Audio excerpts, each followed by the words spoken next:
Hey witches, Tiffany here, and today I'm going to show you how I made a witch's ball for my friend's soon-to-be-born baby. I also made one for myself, so stick around to the end of the video and I'll show you that one too.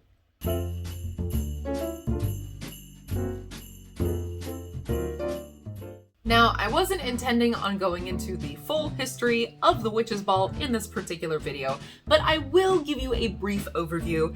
They do date back to 17th century England, and they were used to ward off illness, ill fortune, negative influences and energy, evil spirits, and, ironically enough, witches. Nowadays, it's mostly witches that are using them to protect their homes, and we usually take the little empty glass bulbs or balls and we fill them with herbs and different correspondences for protection. But originally they were empty except for the glass strands on the inside. However, sometimes people filled them with salt or holy water. Over time they changed, of course. Some are still hollow, some have the strands inside, some are completely opaque, and other ones are complete works of art with colorful swirling patterns and designs in the glass. So that's gonna be it. I'm keeping that part brief. I just wanted to show you guys this process since I was making one anyway. One of my best friends is having a baby and he requested from me something witchy with a hippo.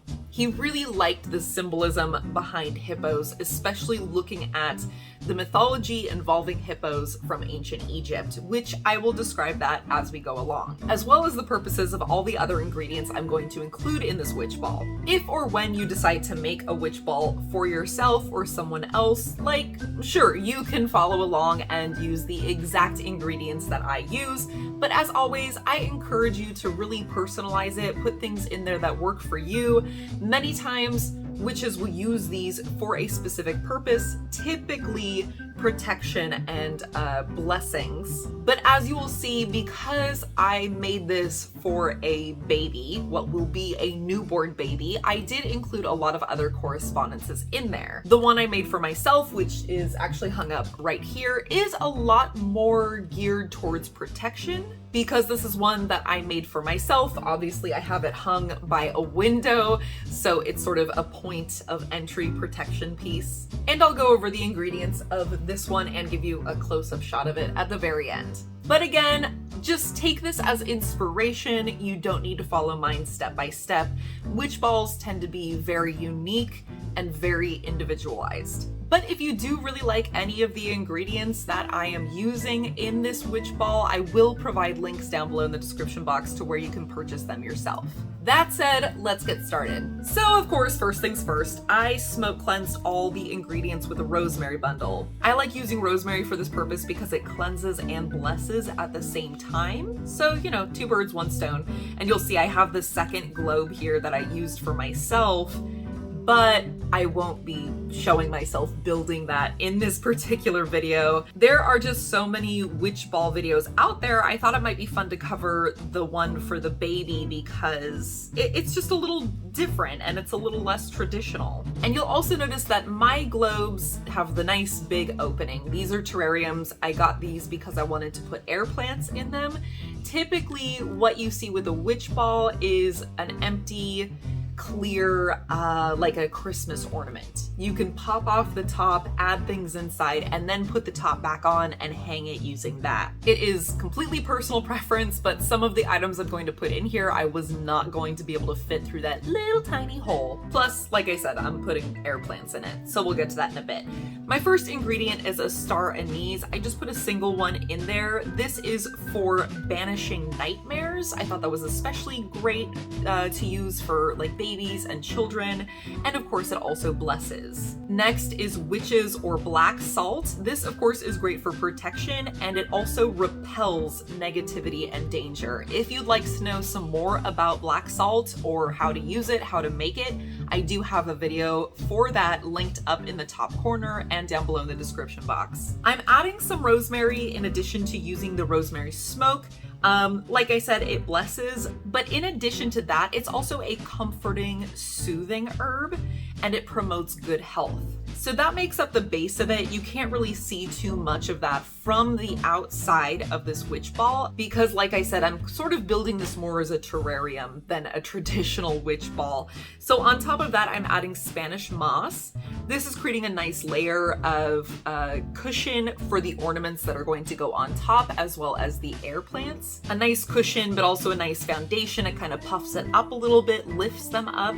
But Spanish moss also promotes personal growth and healing, and it also offers protection. So I did want to put some things in here that did promote good health. I don't anticipate this baby having any health issues, but it's never a bad thing to include, right? So next up, I have this combination of tiger's eye, turquoise, and diamond to put in. So tiger's eye, of course, again, it's protection, but it also promotes emotional balance as well as wisdom. Turquoise is the December birthstone, which is when the baby's going to be born, is December. But it also calms, soothes, which makes it great for babies, and it promotes creativity and happiness. Now, the creativity thing was super important to me because there are artists on both sides of this child's family, and it's gonna be an artist. This baby's gonna be an artist for sure. And then of course we have the diamonds. Those promote strength and open consciousness. Now, one fun thing about this is I have been bragging about being the first person to give his baby diamonds, but they're low grade. They're the kind that's used in tools. When I was a kid, my uncle lived on some property where these diamonds were just everywhere. You could just collect them off the ground. You didn't even have to dig for them. So when I went up and visited him, I collected a bunch of them, and I still have a lot of them to this day that I do use for spell work. So with that backstory, they also represent adventure and discovery. Hey witches, Tiffany here, popping in to say real fast that if you are enjoying this video, make sure to hit that thumbs up button. And if you haven't already, please subscribe to my channel, ring the little bell so you get notifications, and I'll catch you at the next live stream. Next up is a Selenite Wand. This, of course, is going to be actively cleansing. It also provides lunar energy and promotes harmony. And by request, we have the hippo. I thought this one was so friggin' cute. I just loved the coloring of it. I will post the entirety of the hippopotamus lore from ancient Egypt that I gave to my friend. I will post all that on the Facebook page because it's just too much to go into right now on this video. But it's in this ball to symbolize protection for children, regeneration, fertility. Not so much in the like the mom is already pregnant with the child, right? So we don't need to worry about that type of fertility. But when it comes to any other person, you know, think of like fertile soil. It's not just about offspring or pregnancy. Fertility is having opportunity, being able to grow, being able to flourish. It's about abundance. So I had that kind of fertility in mind, as well as like personal growth. And then of course, when you have this hippo contained, it is a sign of conquering over danger and chaos. So I want this baby to have that ability to conquer over anything that endangers them, anything that's too chaotic, which I'm not too worried about. That baby's dad is super chill. I mean, so is the mom, but the dad I've known for years, he's so chill.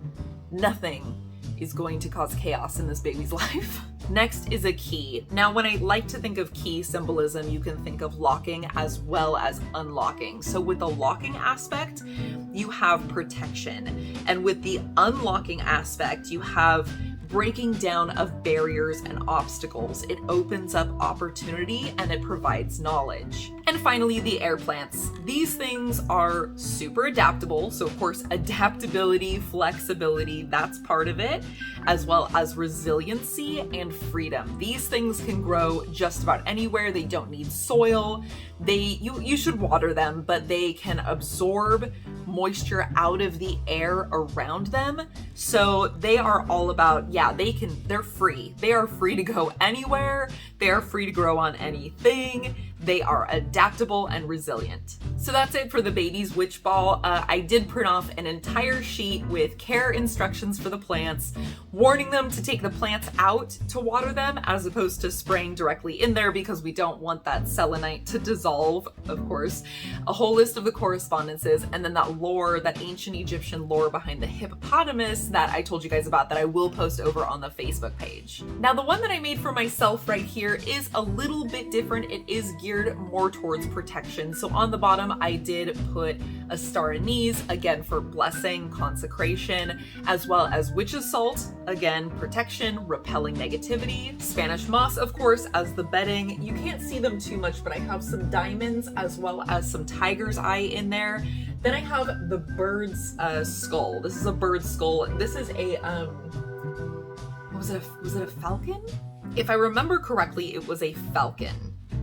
This was one that I found. So that's in there. Skulls, of course, help with protection. Again, that's the theme of the day. There are 2 air plants in there as well. And of course, there's a little pyramid. I don't know if you can see it very well, but there's a little pyramid that is a black tourmaline, which of course absorbs negative energy for you. This is the one that I got from Magic Planet. You guys probably saw it in my unboxing video. I used to have it on my altar, but I thought it was much more fitting in this. That's it for today, everyone. Yeah, like I said, if you liked any of those ingredients, they are linked down below in the description box, as well as the glass globes that I used. They come in a 2-pack, so you can make one for yourself and one for a friend. I hope you had fun with my little tour. If you are going to make one for yourself, or if you have made one for yourself and you'd love to share, I would love to see it. Post it up on Instagram and make sure to tag me at Bewitching.Bemused. But I think that's it for today, witches. I'll see you next week. In the meantime, stay magical.